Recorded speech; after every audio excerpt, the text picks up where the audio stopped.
हरिने माझे हरिरे चित्त भार वित्त विसरले आता कैसी जावो घरा नोहे बरा लौकिक परखियासी सांगता गोष्टी घरची कुटी खातील आता कैसी जाऊ घरा नोहे बरा लौकिक पांडुरंगा करू प्रथम नमन पांडुरंगा करू प्रथम नमन पांडुरंगा करू प्रथम नमन पांडुरंगा करू प्रथम नमन पांडुरंगा करू प्रथम नमन पांडुरंगा करू प्रथम नमन पांडुरंगा करू प्रथम नमन पांडुरंगा करू प्रथम नमन दुसरे चरण संताची दुसरे चरण संताची त्यांच्या कृपादाने कथेचा विचारू कथेचा विचारू त्यांच्या कृपादाने कथेचा विचारू कथेचा विचारू दुसरे चरण संताची दुसरे चरण संताची त्यांच्या कृपादाने कथेचा विचारू कथेचा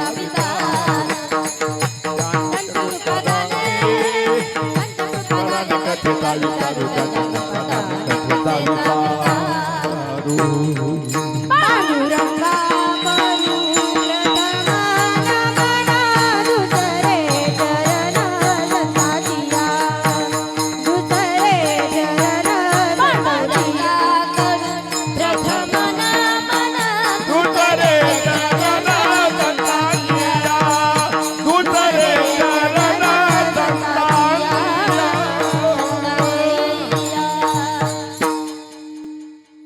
ओम नमो ज्ञानेश्वरा करुणा करा दयाळा तुमचा अनुग्रह लाधलो पावन झालो चराचरी श्री गुरुचरण सरोज रज निज मन मुकुरु सुधारी वर्णो रघुवर विमल जसो जोदायक फलचारी बुद्धिहीन तनु जानिके सुमिरो पवन कुमार बल बुद्धि विद्या देहु मोहि हरहु कलेश विकार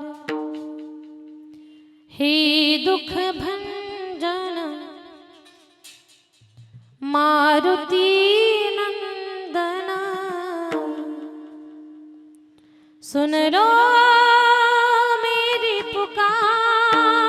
पवन सुत बिनती बारंबार पवन सुत बिनती बारंबार पवन सुत बिनती बारंबार पवन सुत बिनती बारंबार पवन सुत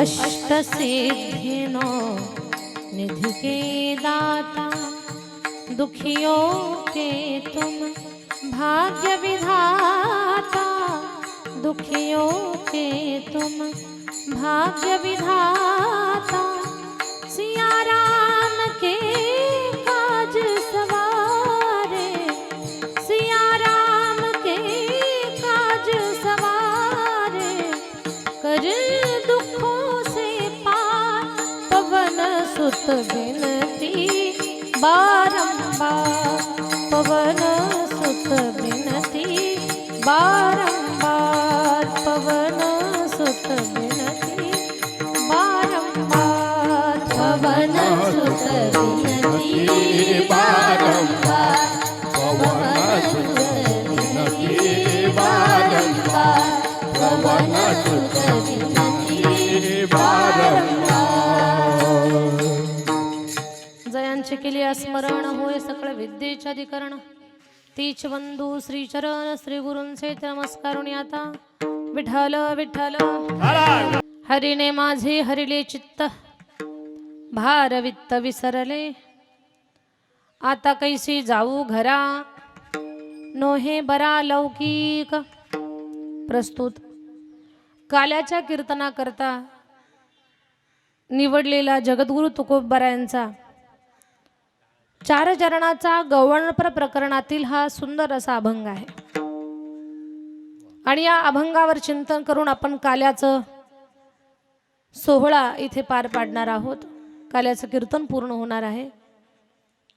ज्ञानेश्वरी भजनी मंडळ आयोजित इथे भव्य अशी भागवत कथा आणि या कथेची सेवा भगवान गोपाल कृष्णाच्या परम कृपेनं, ईश्वराच्या इच्छेनं आणि ज्ञानेश्वरी भजन मंडळाच्या आग्रहानं ही सेवा माझ्याकडे आली। भागवत कथा रात्रीच्या सत्रात पूर्ण झाली आणि या कथा यज्ञाची सांगता काल्याच्या कीर्तनानं करावी म्हणून काल्याच्या कीर्तनाची सेवा ही माझ्याकडे सोपवण्यात आलेली आहे। या पूर्ण कार्यक्रमाचे किंबहुना या ज्ञानेश्वरी भजन मंडळाचे अध्यक्ष श्रीमान सदाशिव नाना रोडे, उपाध्यक्ष अंकुश मामा गव्हाणे, सचिव सोपान काका लोखंडे, खजिनदार श्रीमान अशोकजी घाडगे काका, सर्व सभासद व हितचिंतक आणि या स्थळी शिवनेरी हाऊसिंग सोसायटी जवळील पटांगण, अष्टविनायक चौक, मीठ बंदर रोड ठाणे पूर्व या पवित्र स्थळी हा कथायाग पूर्ण झाला आणि आज काल्याचं चिंतन आपण इथे पाहणार आहोत। या कार्यक्रमामध्ये सभासद मंडळी, भजन मंडळ जेवढं महत्त्वाचं आहे तेवढी आपण प्रत्येक व्यक्ती, प्रत्येक माणसं महत्त्वाची आहेत, महिला महत्त्वाच्या आहेत, पुरुष महत्त्वाचे आहेत, सेवेकरी महत्त्वाचे आहेत, आयोजक महत्त्वाचे आहेत, देणगी देणारे महत्त्वाचे आहेत, सेवा करणारे महत्त्वाचे आहेत। इथे प्रत्येक जण महत्त्वाचा आहे। या कार्यक्रमाची शोभा वाढवण्यासाठी ठाणेच्या दूरवरून परिसरातून येणारे भाविकजन मंडळी, या सगळ्यांचं मी अंतःकरणपूर्वक स्वागत करते। रात्रीच मी सगळ्यांचा नामोल्लेख केला, त्याच्यामुळे आता नाव घेण्यात वेळ न घालवता, वेळ कमी आहे आपल्याकडे, आपल्याला कमी वेळामध्ये सेवा पूर्ण करायची आहे म्हणून सर्वच या ठिकाणी सेवेकरी मंडळी, परमार्थप्रेमी मंडळी माझ्या ज्ञानोबराय तुकोबरायांच्या विचाराला महत्त्व देऊन त्या विचाराचा पुरस्कार करून सेवितो हा रस वाटितो अनिका या भूमिकेमध्ये जगणारे सर्व वारकरी बांधव, सर्व टाळकरी मंडळी, महिला माता वर्ग, पुरुष वर्ग, अबाल वृद्ध मंडळी, एवढ्या धकाधकीच्या या मुंबई ठाणे शहरामध्ये सुद्धा परमार्थ जपावा कसा हे तुमच्याकडून शिकावं। आमच्या सुशांत दादांनी रात्री सांगितलं की गावाकडे एवढा उल्हास नाही तेवढा शहरात आम्हाला पाहायला मिळतो, हे सत्य आहे। म्हणजे परमार्थ ताकदीनं तर सगळीकडेच चाललेला आहे, पण गावाकडे जर सांगितलं असतं ना सकाळी 8 वाजता उठून कीर्तनाला हजर व्हा तर एवढी माणसं दिसली नसती। पण शहरामध्ये वेळेचं महत्त्व काय असतं हे आपल्याला कळतंय, कारण या स्पीडमध्ये, या स्पीडच्या जनरेशनमध्ये टाइम इज मनी हे लोकांना कळतंय। वेळ हाच सगळ्यात मोठा आपल्या जीवनातलं धन आहे। मग त्याला वेळेचं गणित ज्याला कळालं ना त्याला आयुष्याचं गणित सुटलं दादा। म्हणून आपण सर्व मंडळी इथे वेळेमध्ये उपस्थित झालात म्हणून मी वेळेमध्ये कीर्तन पूर्ण करण्याचं काम करणार आहे। सर्व ज्येष्ठ टाळकऱ्यांना माझं वंदन आहे। आमच्या महिला टाळकऱ्यांसाठी एकदा टाळी वाजवा। खूप उल्हासानं आनंदानं पाऊल खेळत आपण कीर्तनामध्ये सहभागी आहात। विनेकरी ताई आहेत, टाळ घेणाऱ्या सर्व ताई आहेत, यातल्या काहींचे फोटो बॅनरवरती आहेत, त्याच्यामुळे नाव घ्यायला वेळ जाईल माझा, म्हणून कोणाचाही नामोल्लेख न करता सर्व पुरुष टाळकरी मंडळीसाठी एकदा टाळी वाजवा. मृदंगाचार्यांसाठी टाळी वाजवा. महाराष्ट्रामध्ये आवाज घुमतोय वैष्णवीताई करांडे यांच्यासाठी सुद्धा टाळी झाली पाहिजे. आणि माझ्याकडे जे अन्नपूर्णा माता मुलींची वारकरी शिक्षण संस्था आहे, मराठवाड्यातली पहिली मुलींची वारकरी शिक्षण संस्था, चकलंबा या गावी, चकलंबा तालुका गेवराई जिल्हा बीड, त्या गावी सद्गुरू कल्याण स्वामी संस्थांच्या अंतर्गत मागच्या 15 वर्षापासून मुलींची वारकरी शिक्षण संस्था चालू केली. आज जवळपास 200च्या घरात मुली तिथे अभ्यास करतात आणि एवढी सुंदर सेवा तिथे चालू आहे. त्या संस्थेमध्ये अभ्यास करत असणाऱ्या सर्वसामान्यांच्या, गोरगरिबांच्या, वारकरी वारसा पुढे घेऊन जाणाऱ्या या सर्व माझ्या विद्यार्थिनी, त्यांच्यासाठी सुद्धा टाळी झाली पाहिजे. ज्ञानेश्वरी भजन मंडळासाठी टाळी जोरात झाली पाहिजे. आणि सर्व श्रोत्यांसाठी आपणच आपल्यासाठी टाळी वाजवा. विठ्ठल विठ्ठल. अज्ञानानं एखाद्या माणसाचं नाव माझ्याकडनं राहून गेलं असेल तर अजिबात नाराज होऊ नका. खूप गरजेचं असेल तर मला सुचवा, अन्यथा आपण सगळ्यांच्या मध्ये परमेश्वराचं चिंतन पाहू. फार गोड अर्थाचा अभंग इथे सेवेसाठी निवडलाय. जगद्गुरु तुकोबाराया याच्यात काय सांगतायत? गवळणीशी केलेला संवाद आहे, ऐका ना. हरिणे माझे हरिले चित्त, भार वित्त विसरले. गवळण सांगते की श्री हरीने माझं चित्त हरण केलंय आणि व्यवहार आता माझ्या डोक्यात राहिलेला नाही, वित्ताधिकांचा भार माझ्या डोक्यात नाही. आता घरी कशी जाणार मी? तिला भीती निर्माण झाली. जर व्यवहारातल्या गोष्टी व्यवस्थितरित्या मला पार पाडता आल्या नाही तर आता कैसी जाऊ घरा. काही काम करताना, सेवा करताना मी चुकले तर मला नाव ठेवतील नोहे बरा लौकिक. पारखी अशी सांगता गोष्टी, घरची कुटी खातील. माझ्या अवस्थेबद्दल जर बाहेरच्या लोकांना कळालं की हिचं चित्त हिच्याकडे नाहीये, चित्त हरवलेली माणसं कुठलं काम व्यवस्थित करू शकत नाहीत, व्यवहार पार पाडू शकत नाही, ही तर तोंडानं सांगते माझं चित्त माझ्याकडे नाही, मी व्यवहार करू शकत नाही, माझ्याच्यानं आता लौकिकातल्या गोष्टी पाहिजे त्या पद्धतीने होऊ शकत नाहीत. मग हे जर लोकांना कळालं तर पारखी अशी सांगता गोष्टी, घरची कुटी खातील, मला त्रास देतील. तुकोबाराया म्हणतात, काळजी करू नको महाभाग्यशाली गवळणी, तू का म्हणे निवांत राही, पाहिले पाही परतोणी. तू निवांत राहा, तू निर्भय राहा, घाबरू नकोस. एक काम कर, ज्या आनंदाच्या डोहामध्ये आता तू तरंगतेस ना, तर त्याच आनंदाचा आणखी तू आनंद घेत राहा, त्या परमानंदाला प्राप्त हो. तू निवांत भगवान परमात्माच्या भक्तीचं सुख तू वेचत राहा. म्हणून महाराज म्हणतात पाहिले पाही परतोणी, असा या गवळणीचा अर्थ आहे. याचं विस्तृत विश्लेषण करण्याचा प्रयत्न करू. विठ्ठल वेळा असेल तर प्रत्येक कार्यक्रमाची सांगता ही काल्याच्या कीर्तनानं असते. काल्याच्या कीर्तनानं सांगता का करावी याची कारण मीमांसा आपण करणार आहोत. पण सगळ्यात पहिले मला थोडंसं बोलू द्या. एका पवित्र संप्रदायाचे उपासक आपण आहोत की ज्या संप्रदायाची पताका ज्ञानोबाराय तुकोबारायांनी खांद्यावर घेतली आणि चालवली. संत कृपा झाली, इमारत फळा आली, ज्ञानदेवी रचिला पाया, उभारिले देवालया. अशी सुंदर इमारत उभी झाली या वारकरी संप्रदायाची. त्याचा पाया ज्ञानोबारायांनी घातला. गाभारा नामदेवराया झाले, भक्कम खांब एकनाथ महाराज झाले, तर या इमारतीचा कळस माझ्या तुकोबारायांनी काढला. एवढी सुंदर इमारत आहे आणि अशा भक्कम घराचे वारसदार आपण आहोत, भक्कम संप्रदायाचे आपण उपासक आहोत. थोडंसं कान देऊन ऐका.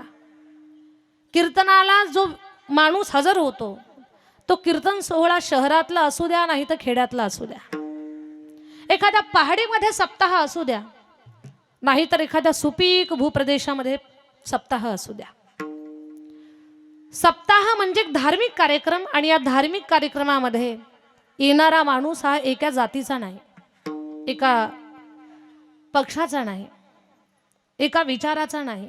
प्रत्येकाचा स्तर, प्रत्येकाचा विचार, प्रत्येकाचा वर्ण, उंची, मानसिकता ही वेगळी वेगळी आहे. पण इथे वेगळ्या वेगळ्या मानसिकतेचे वेगळ्या पंथाचे, वेगळ्या विचाराचे, अगदी श्रीमंती गरिबी या स्तरामध्ये जरी आपण विचार केला तर प्रत्येकाची आर्थिक स्थिती, प्रापंचिक अवस्था प्रत्येकाची वेगळी वेगळी आहे. इथं कोणी प्रचंड श्रीमंत आहे तर इथं कोणी प्रचंड गरीब आहे, खूप गरीब आहे. इथे एखादा दिसायला खूप सुंदर आहे तर एखादा कुरूप आहे, एखादा खूप धनवान आहे तर एखादा गरीब आहे, एखादा प्रचंड ज्ञानी आहे तर एक निर्बुद्ध आहे. कोणी कोणत्या पक्षाचं, कोणी कुठल्या पंथाचं, एका जातीचं इथं कोणी नाही. पण प्रत्येकजण स्वतःचा पंथ, स्वतःची जात, स्वतःचा धर्म, प्रत्येकाचा काय असेल जगण्याचा ठेका म्हणा किंवा जगण्याची एक रीत, वर्ण, श्रीमंती, गरिबी सगळं बाजूला ठेवून इथे एकत्र येतो माणूस.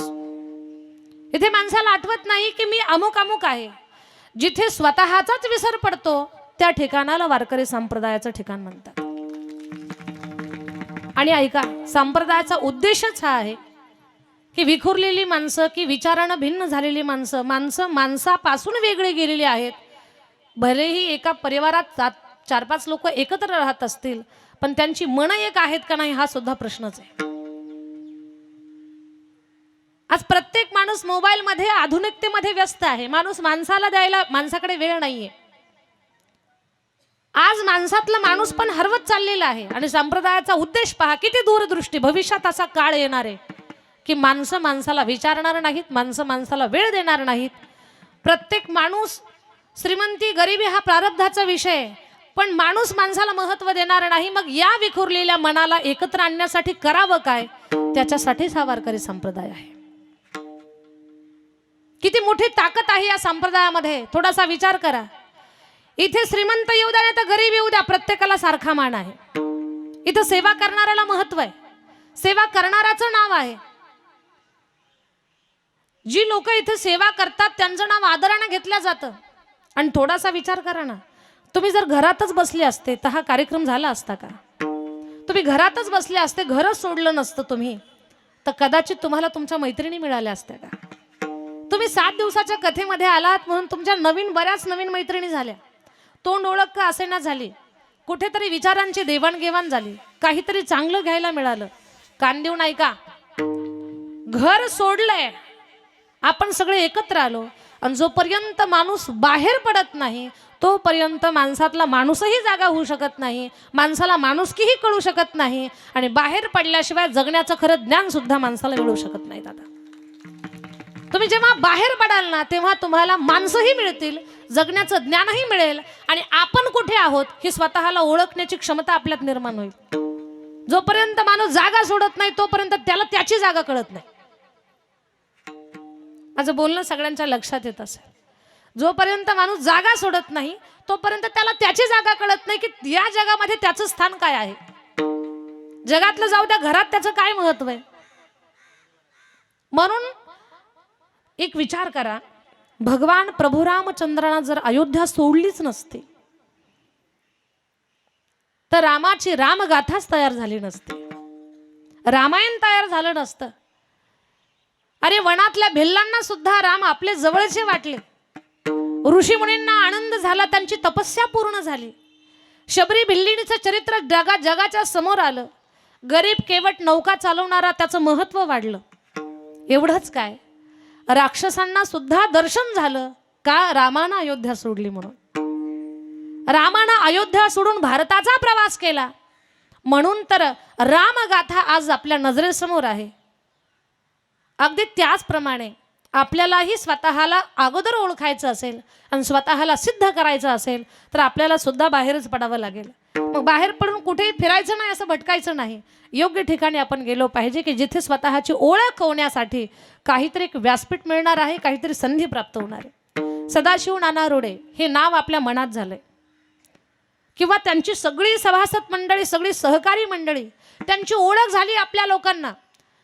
कथेला किती लोक येतात, पण एवढ्या सगळ्या लोकांनाही ओळख झाली सेवा करणाऱ्या. नाव एकाचं घेते याचा अर्थ एकच माणूस काम पार पाडताय असं नाही. सगळीच लोक त्यांना सहकारी आहेत, पण बाकीच्यांचं नाव का घेतलं नाही तर बाकीच्यांना यांचं नाव मान्य आहे, काही अडचण नाही. का या नावाची अडचण आहे कुणाला? नाही, कुणालाच काही अडचण नाही. आणि इतर नावं न घेण्याचं एकच कारण त्यांनाही अजून सपोर्ट करणारे आहेत. माझ्या अज्ञानानं एखादं नाव राहू शकतंय माझ्याकडनं, म्हणून मी इतरांचा नाम उल्लेख न करता समोर एक तुम्हाला उदाहरण सांगितलंय की हे नाव सगळ्यांना जे परिचित झालंय, किंबहुना या कार्यक्रमात सहभागी असणाऱ्या लोकांचं जे नाव सगळ्यांना माहिती झालंय का, ही माणसं बाहेर पडली. सगळ्यांना एकत्र आणण्याचा प्रयत्न केला. आणि लक्षात घ्या, अशी धार्मिक कार्यक्रम ही कुणा एकट्या माणसाच्यानं पार पडत नसतात. नव्हे हा एकल्याचा खेळ, म्हणून मेळ मिळविला. आपल्या सगळ्यां गोपाळ काला कृष्णाला एकट्यालाही करता आला असता, पण तो काला झाला नसता. काला त्यालाच म्हणतात जिथे अनेक पदार्थ एकत्र येतात, तो काला.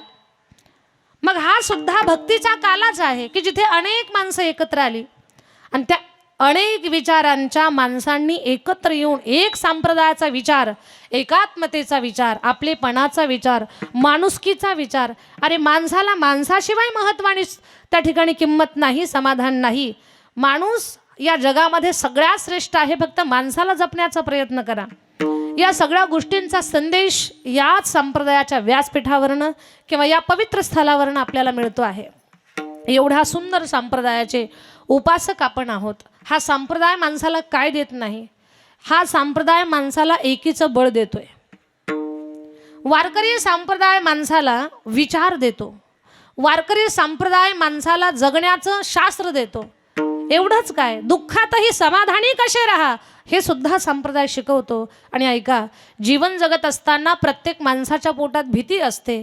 ती भीती घालवण्याचं आणि निर्भय करण्याचं काम सुद्धा संप्रदाय करतो. संप्रदाय कोणाच्या तोंडानं बोलतो तर संप्रदाय संताच्या माध्यमातून बोलतोय.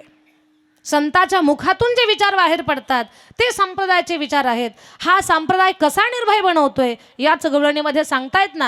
महाराज म्हणतात, तू का म्हणे निवांत राही, पाहिले पाही परतोणी. पूर्ण गवळणीचा एकच सार आहे, निर्भय राहा. ही संप्रदायाची शिकवण आहे. घाबरू नका.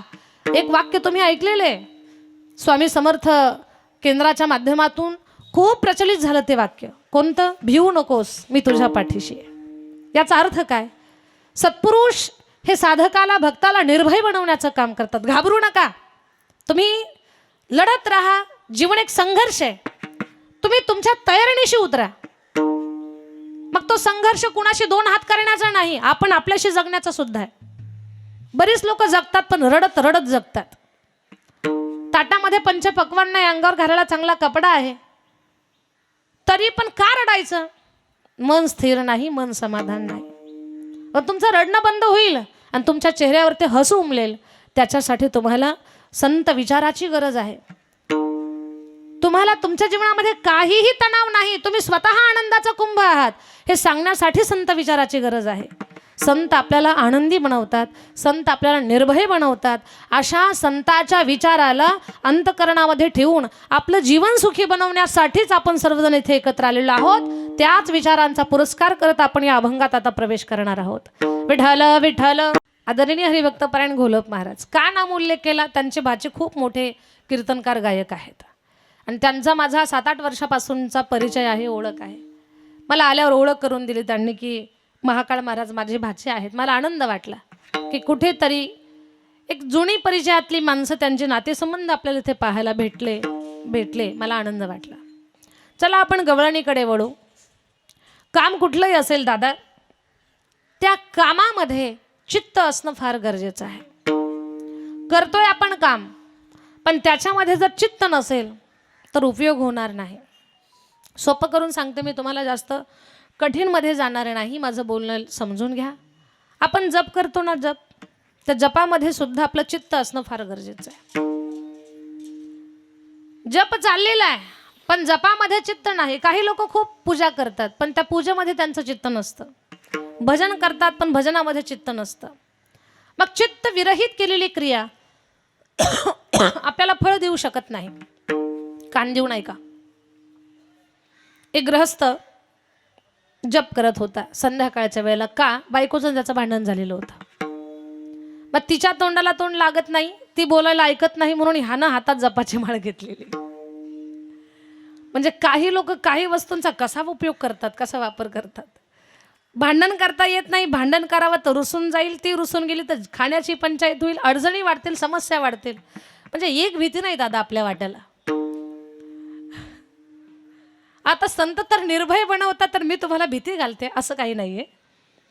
इथे सगळे सामंजस्य आहेत, सगळे एकमेकाला समजून घेणारे आहेत. मला एकच सांगायचं आहे तुम्हाला, बायकोशी जमत नाही, भांडण झालं म्हणून यानं हातात जपाची माळ घेतली आणि जपाची माळ घेऊन जप करायला लागला, पण चित्त त्याचं लागे ना. आणि यानं जपाची माळ घेतली म्हणून तिची सुद्धा बडबड थोडी कमी झाली. त्याला वाटलं जपाचा परिणाम झाला, तिचं तोंड बंद व्हायला लागलं, याचा स्पीड वाढला. रामकृष्ण हरी रामकृष्ण हरी रामकृष्ण हरी रामकृष्ण हरी जप करत होता तो, पण त्याचं चित्त एकाग्र नव्हतं. तेवढ्यामध्ये त्याच्या दंडावरती मच्छर बसला.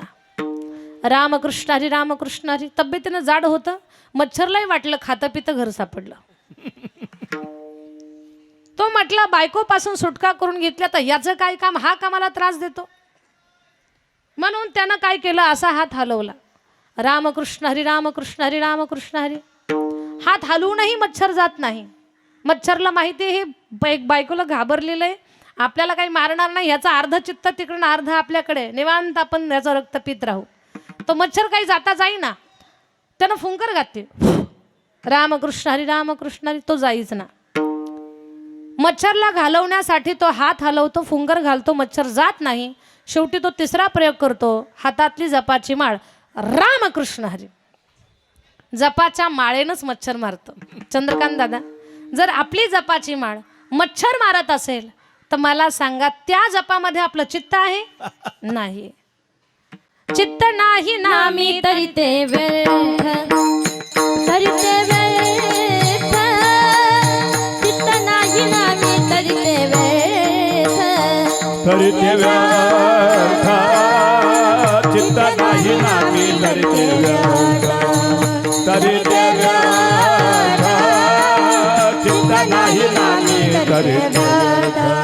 त्रिवेणी संगमे नाना तीर्थ भ्रमे, त्रिवेणी संगमे नाना तीर्थ भ्रमे. चित्त नाही नामी तरी ते व्यर्थ, तरी ते व्यर्थ. चित्त नाही नामी तरी ते व्यर्थ, तरी ते व्यर्थ. चित्त नाही नामी तरी ते व्यर्थ, तरी ते व्यर्थ. चित्त नाही नामी तरी ते व्यर्थ.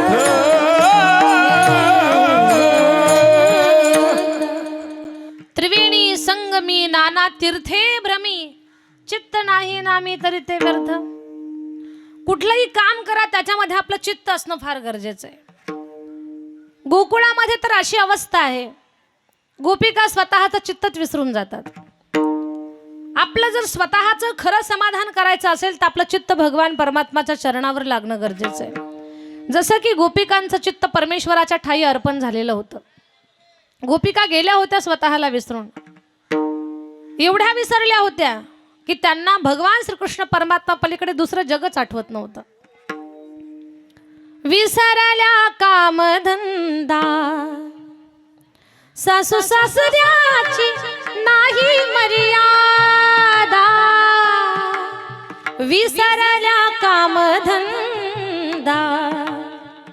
सासू सासऱ्याची नाही मर्यादा. विसरून गेल्या त्या. किती विसरल्या? भगवंताची बासरी ऐकावी. आता देवाची बासरी किती सुंदर होती, किती छान. आहारे सावरिया कशी वाजवली वाजवली मुरली. आहारे सावरिया कशी वाजवली वाजवली मुरली. आहार सावरिया कशी वाजवली वाजवली मुरली. आहार सावरिया कशी वाजवली वाजवली मुरली. तुझ मुरली साधनी अकल्पित पडला कानी. विवळ झाले अंतकरणे, मेघ धंदा विसरले. जय हो. आहा आहा रे सावैया कशी वाजवली वाजवली मुरली. आहा रे सावैया कशी वाजवली वाजवली मुरली. ए आहारे सावरिया कैसी वाजवली वाजवली मुरली. आहारे सावरिया कैसी वाजवली वाजवली मुरली. आहार सावळिया कशी वाजवली वाजवली मुरली. भगवंताची बासरी ऐकली ना, गोपिकांना काही सुचत नव्हतं. काही गवळणींची अवस्था तर अशी, एक गवळण आपल्या पतिदेवाची चरण सेवा करत होती. भगवंताची बासरी कानावर पडली, तिनं पतीचे पाय दाबायचे ना तर चिमटे काढायला लागले. तो रागावला, त्याला चांगली झोप लागली होती आणि ही पाय चेपता चेपता चिमटे घ्यायला लागल्यानंतर त्याला राग आला. त्यानं लाथ घातली. ए धांगड, पाय दाबते का चिमटे काढते? दिला धक्का तिला. तिला तेवढंच पाहिजे होतं, ढकलून दिलं तिला. ती जशी उठली तशी श्रीकृष्णाकडे गेली. भगवंताची बासरी कानावर आली. कुणाच्या? एक भाकरी बनवत होती तिच्या. भगवंताची मधुर बासरी ऐकली आणि ती अशा भाकरी बनवायला लागली जणू काही गोवऱ्या थापतात. गोवऱ्या थापतात तशी भाकरी बडवायला लागली. सासू तिची रागावली. अगं, अख्ख्या गल्लीमध्ये तुझीच चर्चा, भाकरी करते का गोवऱ्या बडवते? उठ इथून, जा पाण्याला. तिला तेवढंच पाहिजे होतं. काय सासू माझी माझ्या मनातलं बोलली. पटकन उठली, घागर घेऊन गेली यमुनेकडे. कसले यमुनेकडे? भगवान श्रीकृष्ण परमात्मा. एक गवळण, तिच्या पतीला खूप भूक लागली होती. भुकेनं तो त्रस्त झालेला होता. तो म्हणतोय भूक भूक भूक. ते म्हटले काळजी करू नका, 2 मिनिटात तुम्हाला ताट बनवून देते. पंचपक्वान्नाचं ताट बनवायला लागली. ताटाला माखन, दही, दूध, ताक, लोणी काय असेल ते लावलं आणि ती वाढणार होती. तेवढ्यामध्ये कृष्णाची मुरली कानावर पडली आणि तिला कळालंच नाही पती भूक म्हणतोय का भूस म्हणतोय. ती भूकच्या ऐवजी त्याचं रूपांतर झालं शब्दात भूस भूस भूस. तिनं पक्वान्नाचं ताट म्हशी पुढे ठेवलं आणि भुसाचं टोपलं मालका पुढे ठेवलं. हे का झालं? चित्त तिचं तिच्याकडे राहिलं नाही. भूलविले वेणुनादे. जय हो. भूलविले वेणुनादे. भूलविले वेणुनादे. भूलविले वेणुनादे.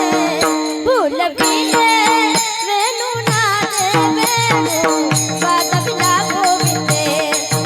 भूलविले वेणुनादे. वेणु वाजविला गोविंदे. ए भुलविले वेणुनादे.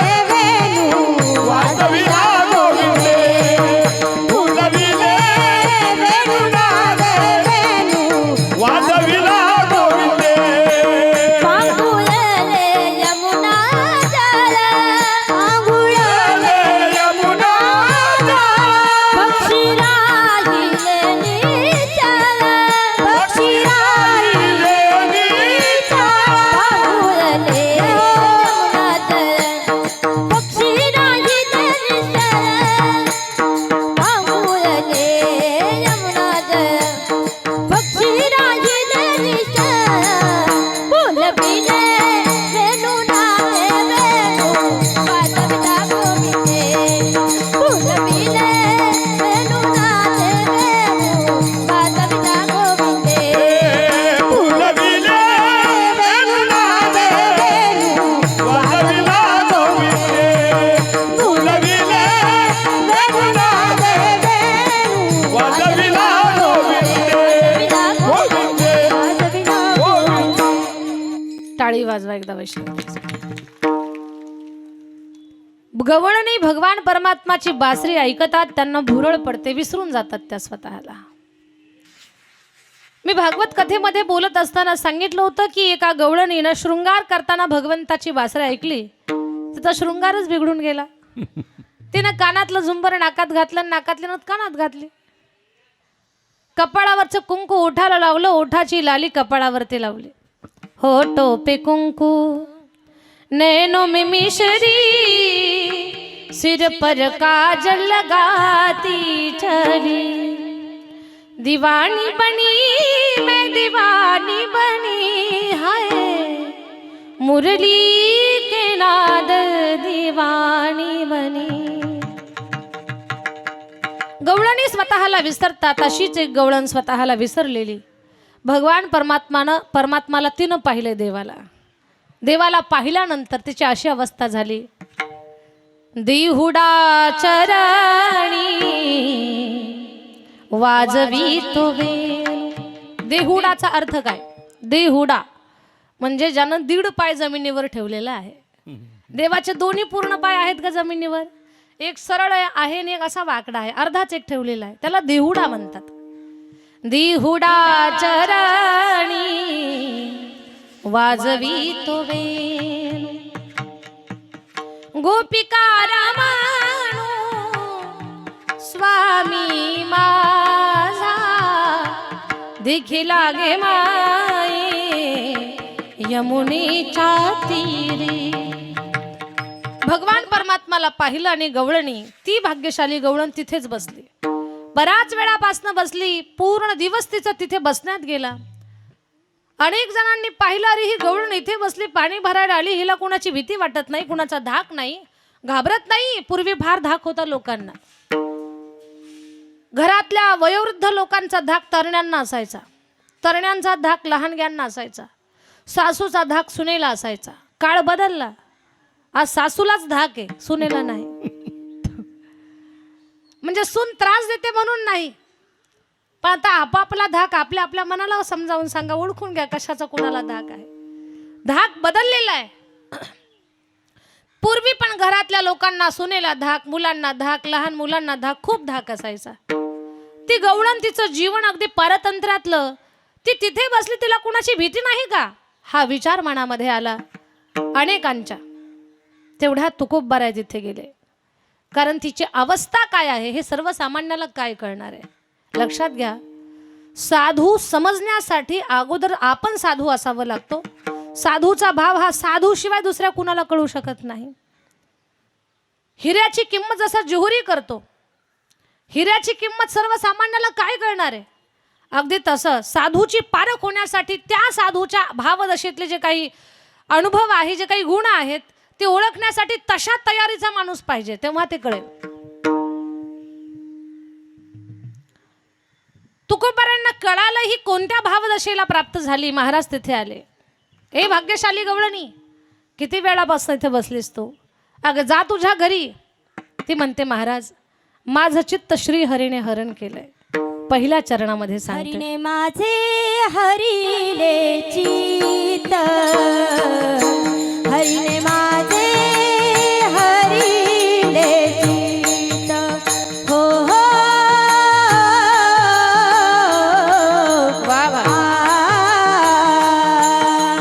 हरीने माझे हरिले चित्त, हरीने माझे हरिले चित्त, हो हो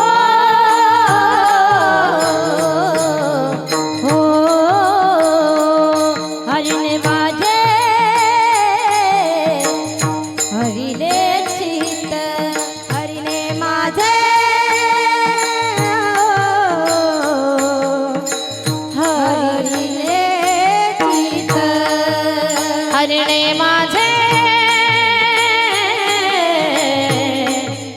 हरिणे माझे हरिले चित्त, हो हरिणे माझे हरिले चित्त.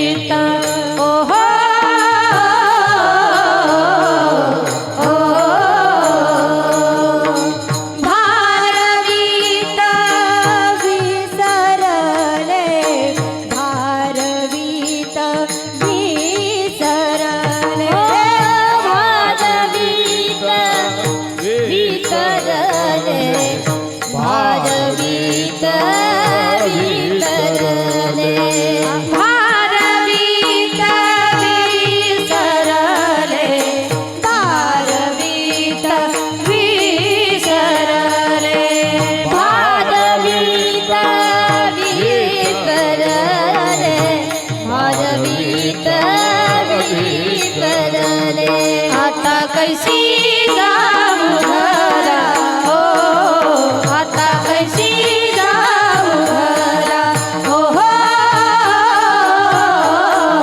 हो आता कैसी जाऊ घरा हो आता कैसी जाऊ घरा आता कैसी जाऊ घरा हो आता कैसी जाऊ घरा हो हो हो आता कैसी जाऊ घरा हो आता कैसी जाऊ घरा हरिणे माझे हरिले चित्त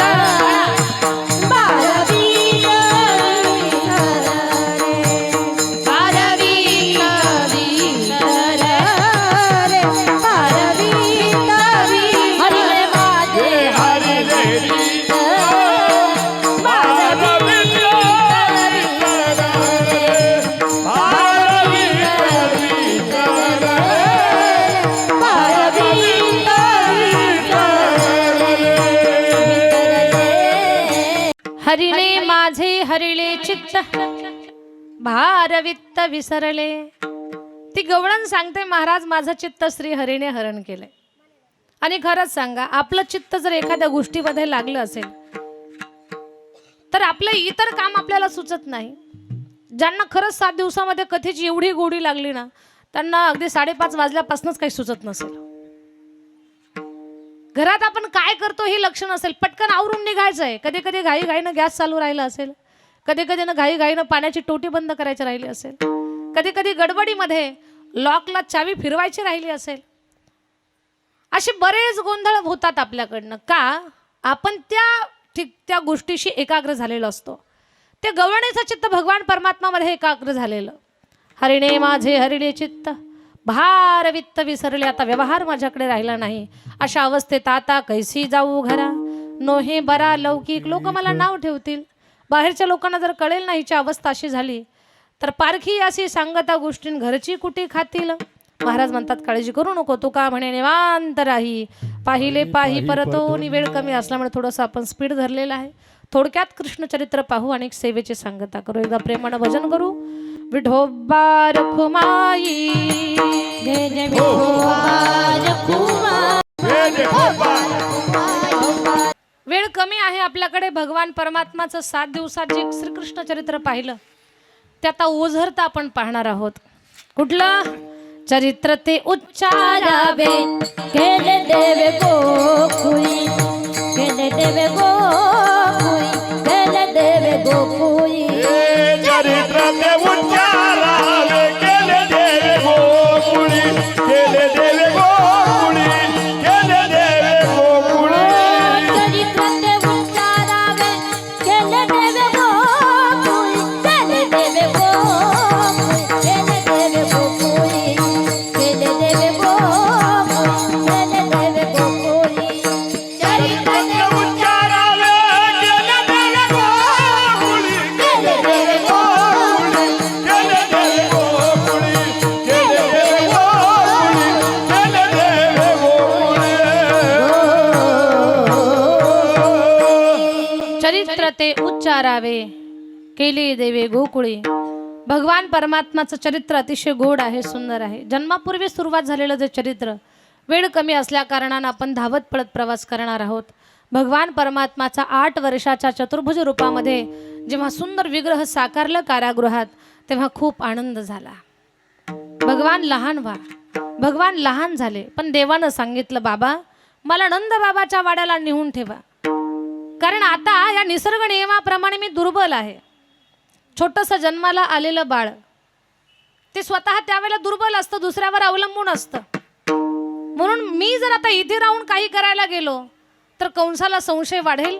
मला गोकुळामध्ये नेऊन ठेवा. नंदाच्या घराला मदनेही गोकुळाला हो नंदाच्या घराला मदनेही गोकुळाला जय हो. नंदाच्या घराला मदनेही गोकुळाला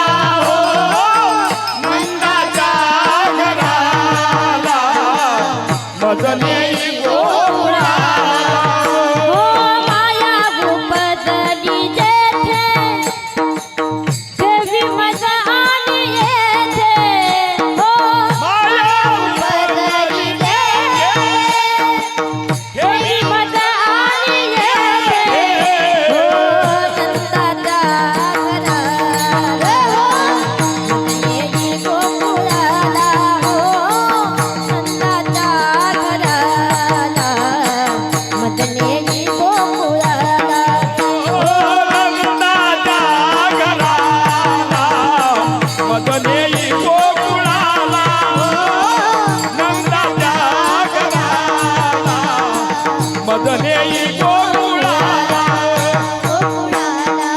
गोकुळाला नंदाच्या घराला मजणी गोकुळाला. गोकुळामध्ये जाताना किती अडचणी आल्या हे आपल्या सगळ्यांना माहिती आहे. नदीला पूर भरला, उजेड नाही, भर मध्यरात्रीला देवाचा जन्म झाला. थोडासा विचार करा ना, रामरायाचा अवतार आणि भगवान श्रीकृष्ण परमात्माचा अवतार, या दोघांच्या अवतारामध्ये किती 36चा आकडा आहे. प्रभूजीचा जन्म, राम भगवंताचा जन्म भर दुपारी चैत्र महिन्यात. किती ऊन, काही लोक म्हणतात की 12:30 12:35. तसं नाही, माझ्या गुरुच्या मुखातून ऐकलेलं सांगते मी तुम्हाला. चैत्र महिन्यातल्या नवमी तिथीला भर दुपारी रामरायाचा जन्म झाला कडक उन्हामध्ये. कशी वेळ होती ती, कोणती वेळ होती? ज्या वेळेला ऊन असं येतं, सूर्य असा येतो की आपलीच सावली आपल्या पायाखाली येते. सूर्य नेम डोक्यावर, आपलीच सावली आपल्या पायाखाली येईल, त्यावेळेला रामरायाचा जन्म आहे भर उन्हामध्ये. आणि एवढ्या प्रचंड उन्हात रामरायाचा जन्म आणि श्रीकृष्ण परमात्माचा भर पावसाळ्यात मध्यरात्रीला. एकाचा जन्म राजगृहामध्ये तर एकाचा कारागृहामध्ये. एक वचनी, एक पत्नी, एक बाणी. आणि दुसरं एक वचन नाही, पत्नी एक नाही, 16,108. आणि एक बाणी नाही, रण छोडदास, रणभूमी सुद्धा सोडून पळून जात आहे. किती विरोधाभास आहे. माझ्या भगवान परमात्माचा गोपाल कृष्णाचा जन्म मध्यरात्रीला झाला.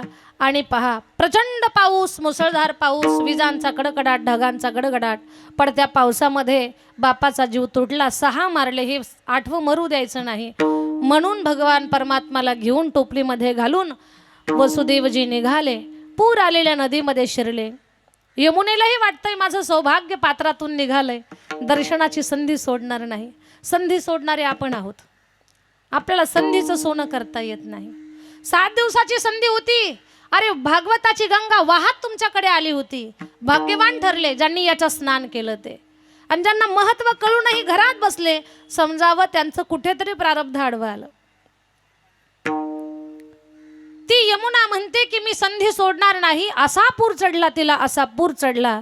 पोटाचं पाणी छातीला, छातीचं हनुवटीला, हनुवटीचं ओठाला, खालच्या ओठाचं पाणी वरच्या ओठाला मजल मारताय आणि मधून मधून नाकाच्या शेंडाला सुद्धा मुसंडी मारताय.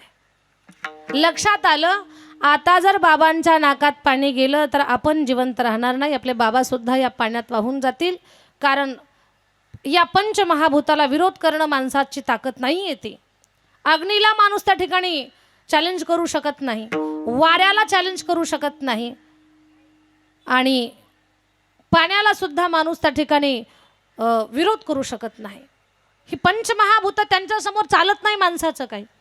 प्रचंड पुरामध्ये वाहून जातो आपण. भगवान परमात्मानं पाय बाहेर काढला आणि चरणाचं अंगठ्याचं दर्शन झालं. यमुना ओसरली. कुणी म्हणतात की यमुनेला दर्शन दिलं म्हणून तिनं रस्ता दिला. कुणी कुणी काय भाव सांगतं, कुणी कुणी काय अंतकरणातला भाव व्यक्त करतं. पण माझ्या अंतकरणातला एक भाव आहे, अरे या सर्व नद्यांचा उगम त्याच्या पायाच्या अंगठ्यातून आहे. मग कदाचित वाढलेलं पाणी किंवा ती यमुना त्याच्या पाया अंगठ्यामध्ये जाऊन बसली असेल, अशा पद्धतीने ओसरली असेल. ती मिळाला असेल रस्ता जाण्यासाठी पलीकडे. भगवान पोहोचले गोकुळामध्ये. किती आनंद.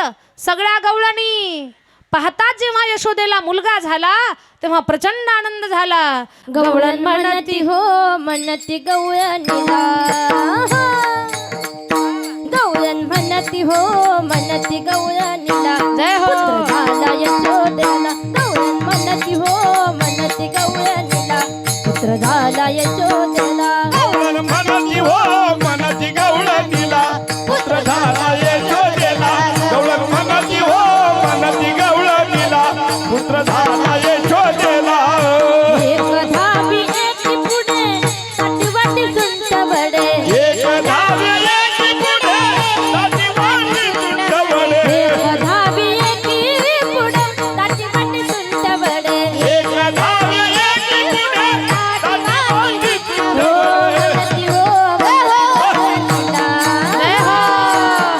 गवळण म्हणती हो म्हणती गवळणीला, पुत्र झाला यशोदेला.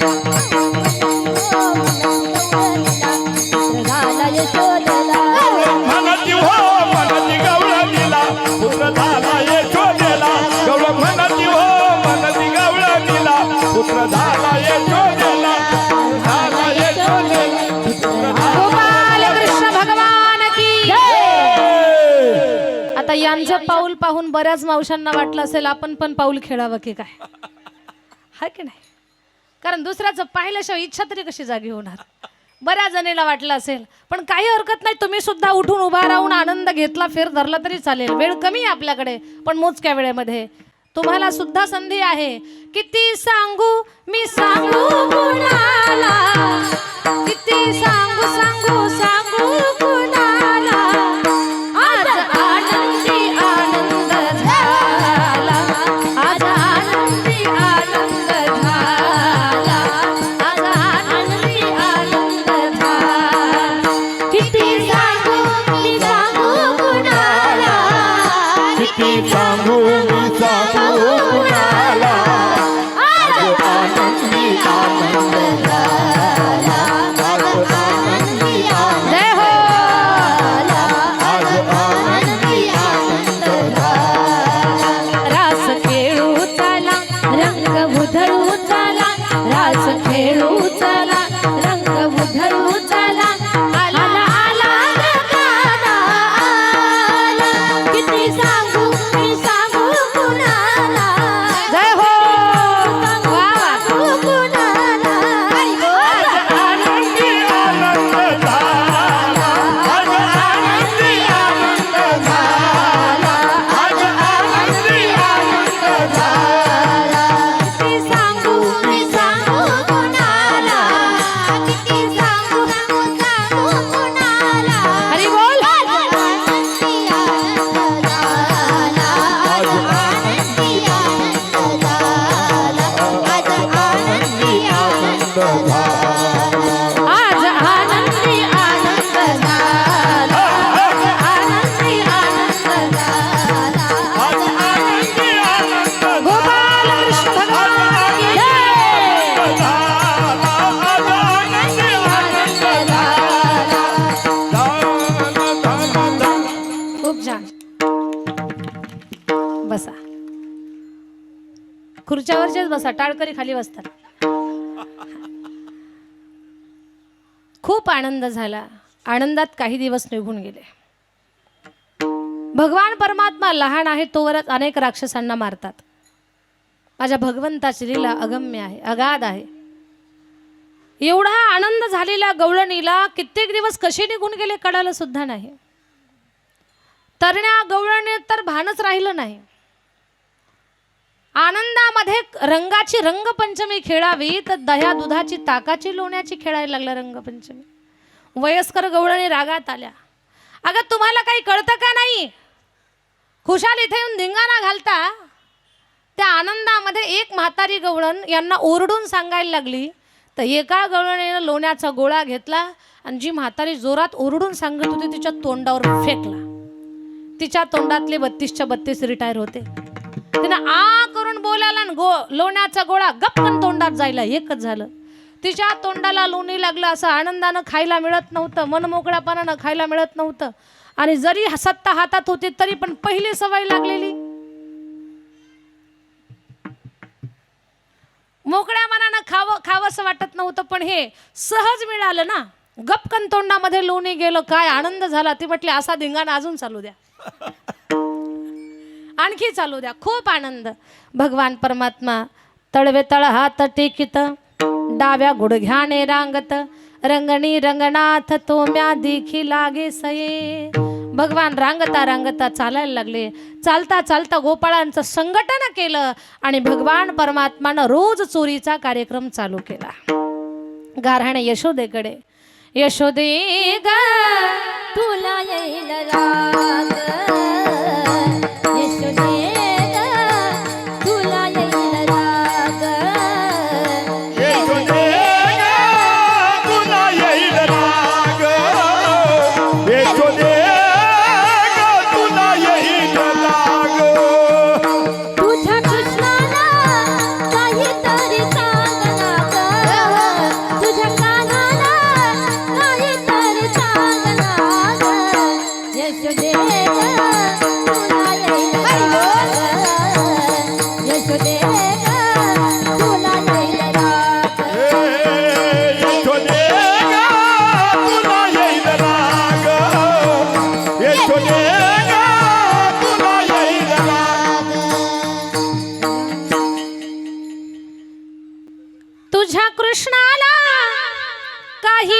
त्याची सांग ना ग.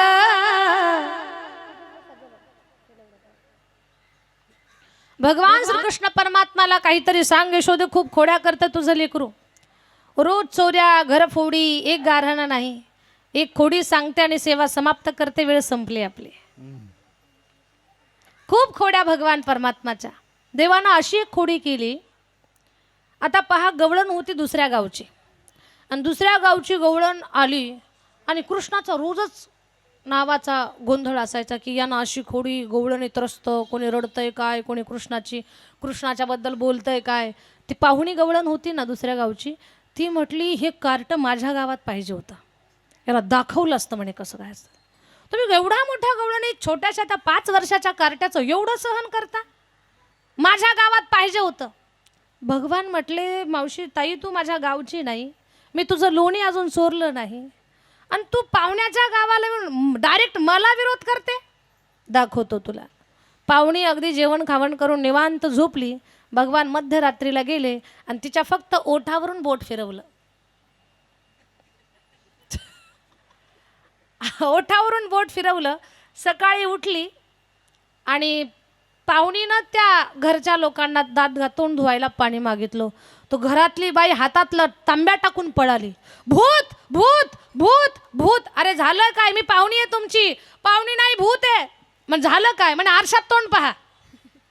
तिच्या ओठावर मिशी निघाली होती.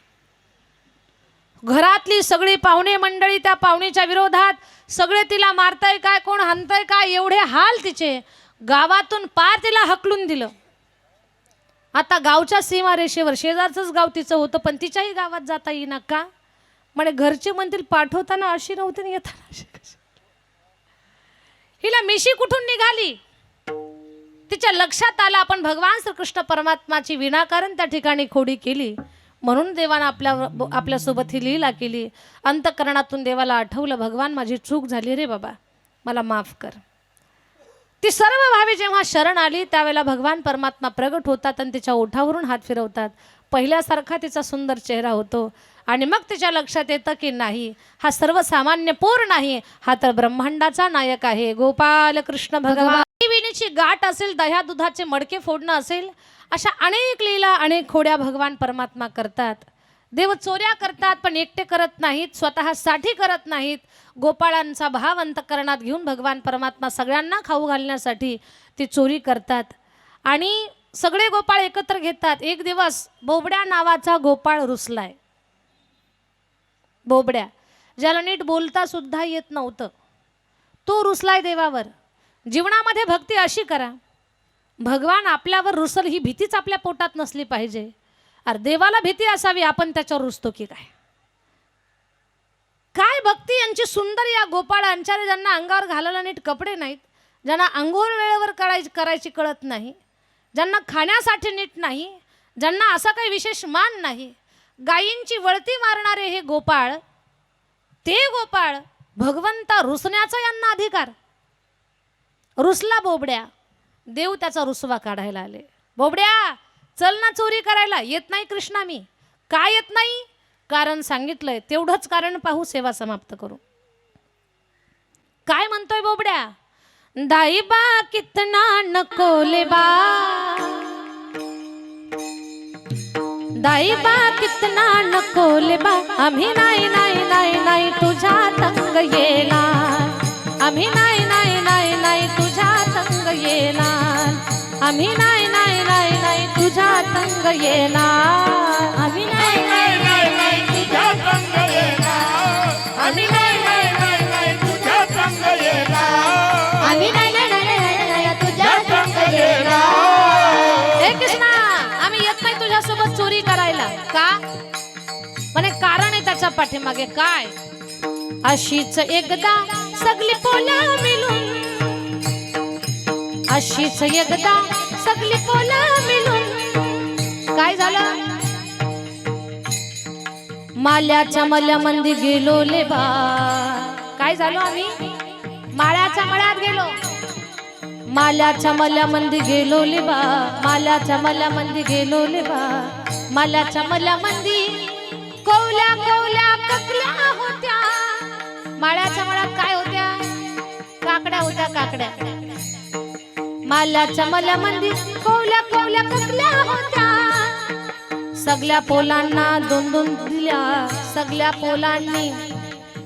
पोलांनी दोन दोन तोल्या सगळ्या पोलांनी दोन दोन तोल्या सगळ्या पोलांनी दोन दोन तोल्या मी ककली तोलायला गेलो लेबा मी ककली तोलायला गेलो लेबा तिकडून आला माल्याचा मालक माझ्याच शेंडीला धरले बा आम्ही नाही नाही नाही नाही तुझ्या संग येणार आम्ही नाही नाही नाही नाही तुझ्या संग येणार आम्ही नाही नाही नाही नाही तुझ्या संग येणार आम्ही नाही नाही नाही नाही तुझ्या संग येणार आम्ही नाही नाही नाही नाही तुझ्या संग येणार आम्ही नाही नाही नाही नाही तुझ्या संग येणार भगवान म्हटले बोबड्या माळ्यानं तुझी शेंडी उपटली त्यात माझा काय दोष कृष्णा तुझ्या घरी एकदा गोष्ट घडली कोणती अशीच एकदा सगळी पोला मिळून यशोदेच्या घरी गेलो ले बा यशोदेच्या घरी गेलो ले बा यशोदा मैयानं पुलन पोल्या केल्या होत्या काय केलं होतं